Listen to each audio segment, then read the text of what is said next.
जितना हम इस दुनिया को जानने की कोशिश करते हैं, उतना ही हमें एहसास होता है कि अभी बहुत कुछ जानना बाकी है।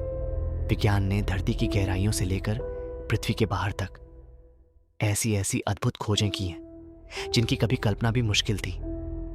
लेकिन इसके बावजूद आज भी कुछ ऐसे रहस्य मौजूद हैं जिनके सामने विज्ञान के पास भी कोई पक्का जवाब नहीं है।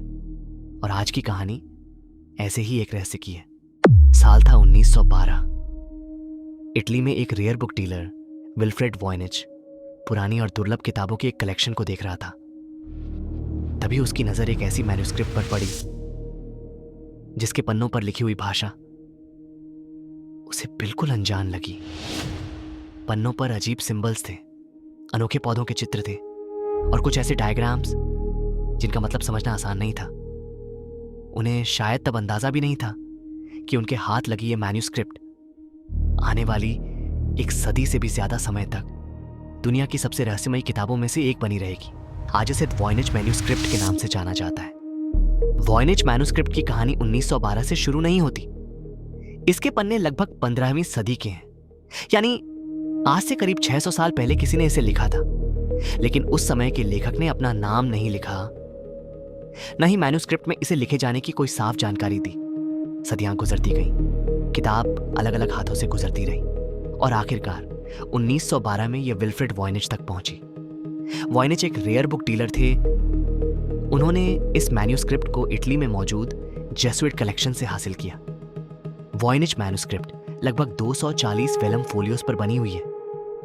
इसके पेजेस पर अलग अलग तरह के इलस्ट्रेशंस दिखाई देते हैं, जिनमें पौधे, गोल डायाग्राम्स और इंसानी आकृतियां शामिल हैं। इसके साथ पूरी मैन्युस्क्रिप्ट में एक अनजानी राइटिंग भी लगातार दिखाई देती है। इसके पार्चमेंट की कार्बन डेटिंग से इसकी उम्र 15वीं सदी के आसपास की सामने आई, यानी इसके पेजेस करीब 600 साल पुराने हैं। वॉयनिच मैन्युस्क्रिप्ट में इलस्ट्रेशन को देखकर रिसर्चर्स ने इसे अलग अलग सेक्शंस में बांटा है। सबसे बड़ा सेक्शन है हर्बल सेक्शन, जिसमें लगभग 126 पेजेस हैं। इन पेजेस पर अलग अलग पौधों के चित्र बने हैं, लेकिन इनमें से किसी भी पौधे की पहचान पूरी तरह निश्चित नहीं हो पाई है। इसके बाद आता है एस्ट्रोनॉमिकल सेक्शन, जिसमें लगभग 17 पेजेस हैं। इनमें गोलाकार डायग्राम्स के साथ सूरज, चांद, सितारे और जोडियाक से जुड़े सिंबल्स दिखाई देते हैं। कुछ डायग्राम्स में दर्जनों फीमेल फिगर्स भी दिखाई देती हैं, जिनके साथ स्टार्स दिखाए गए हैं। एक और सेक्शन में छोटी छोटी ह्यूमन फिगर्स को पूल्स और पाइप्स जैसी संरचनाओं के बीच दिखाया गया है। इसे बल्नियोलॉजिकल सेक्शन कहा जाता है और इसमें लगभग 20 पेजेस हैं। इसके बाद कॉस्मोलॉजिकल सेक्शन आता है, जिसमें कई बड़े सर्कुलर डायग्राम्स हैं। इनमें सबसे प्रसिद्ध है रोजेट्स वाला फोल्ड आउट पेज, जिसमें कई गोलाकार स्ट्रक्चर्स, रास्तों और कासल जैसी आकृतियां दिखाई देती हैं। फार्मास्यूटिकल सेक्शन में अलग अलग पौधों के हिस्से, रूट्स, लीव्स और कंटेनर्स जैसी आकृतियां दिखाई देती हैं। और आखिरी सेक्शन में छोटे छोटे टेक्स्ट पैसेजेस हैं, जिनके किनारे स्टार्स बने हुए हैं। इस तरह मैन्युस्क्रिप्ट में सिर्फ एक तरह के इलस्ट्रेशंस नहीं हैं।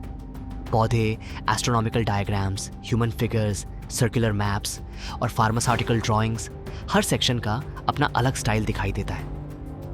लेकिन इन सभी सेक्शंस में एक चीज कॉमन है, इनके साथ वही अनजानी राइटिंग मौजूद है। इसी राइटिंग को समझने के लिए कई रिसर्चर्स और क्रिप्टोग्राफर्स ने अलग अलग तरीके अपनाए। किसी ने इसे किसी पुरानी भाषा से जोड़ने की कोशिश की, तो किसी ने इसे एक कोडेड मैसेज की तरह एनालाइज किया। इसके सिंबल्स, वर्ड्स और उनके पैटर्न्स को अलग अलग तरीके से स्टडी किया गया। द्वितीय विश्व युद्ध के दौरान जापानीज कोड्स को डिकोड करने वाले अमेरिकी क्रिप्ट एनालिस्ट विलियम फ्रीडमैन ने भी इस मैन्युस्क्रिप्ट पर काम किया। फ्रीडमैन और उनकी टीम ने इसके टेक्स्ट के पैटर्न्स को समझने की कोशिश की, लेकिन कोई ऐसा ट्रांसलेशन सामने नहीं आया जिसे सही माना जा सके। बाद में कंप्यूटर्स की मदद से भी इसके टेक्स्ट का स्टैटिस्टिकल एनालिसिस किया गया। इस एनालिसिस में कुछ पैटर्न जरूर दिखाई दिए, लेकिन पूरी राइटिंग का अर्थ अब तक तय नहीं हो पाया। इस मैन्युस्क्रिप्ट की हिस्ट्री भी उतनी ही इंटरेस्टिंग है जितने इसके पेजेस। इसके शुरुआती इतिहास के बारे में पूरी जानकारी आज हमारे पास नहीं है, लेकिन 17वीं सदी की शुरुआत में इसका संबंध होली रोमन एम्परर रूडोल्फ द्वितीय के दरबार से मिलता है। एक पुराने अकाउंट के अनुसार रूडोल्फ द्वितीय ने इस मैन्युस्क्रिप्ट के लिए 600 गोल्ड डॉकेट्स तक की रकम चुकाई थी। उस समय के लिए यह एक बहुत बड़ी रकम थी। इसी दौर में मैन्युस्क्रिप्ट को रॉजर बेकन के नाम से जोड़ने की बात भी सामने आई।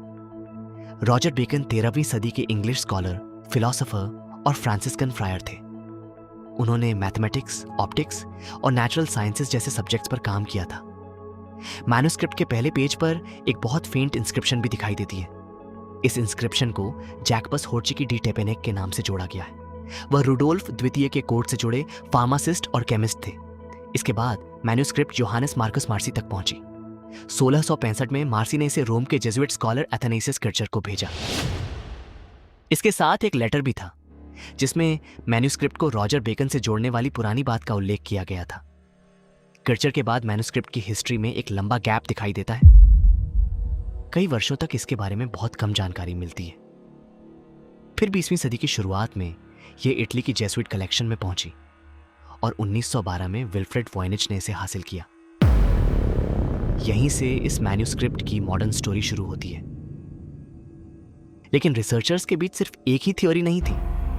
कुछ लोगों ने माना कि यह किसी अज्ञात भाषा में लिखी गई किताब हो सकती है। कुछ के अनुसार यह एक केयरफुली बनाया गया साइफर था। और एक थ्योरी यह भी कहती है कि शायद पूरी मैन्युस्क्रिप्ट ही एक इलेबोरेट होक्स हो सकती है। लेकिन इनमें से किसी थ्योरी को ऐसा निर्णायक प्रमाण नहीं मिला जो पूरी मैन्युस्क्रिप्ट को समझा सके। और शायद सबसे दिलचस्प बात यह है कि इसके इलस्ट्रेशंस भी इस पजल को और कॉम्प्लिकेटेड बना देते हैं। अजीब plants, astronomical diagrams, zodiac symbols और मिस्टीरियस ह्यूमन फिगर्स। हर सेक्शन ऐसा लगता है जैसे हमें कोई क्लू दे रहा हो, लेकिन उस क्लू को समझने की की आज भी हमारे पास नहीं है। लेकिन आज भी इसके पन्नों पर लिखे शब्द इंसान के लिए एक अनसुलझा रहस्य बने हुए हैं। शायद इसमें कोई संदेश छिपा है, या शायद हम सदियों से एक ऐसे रहस्य को पढ़ने की कोशिश कर रहे हैं जिसे पढ़ने के लिए बनाया ही नहीं गया था। वॉयनिच मैन्युस्क्रिप्ट, एक ऐसी किताब जिसे आज तक कोई पढ़ नहीं पाया।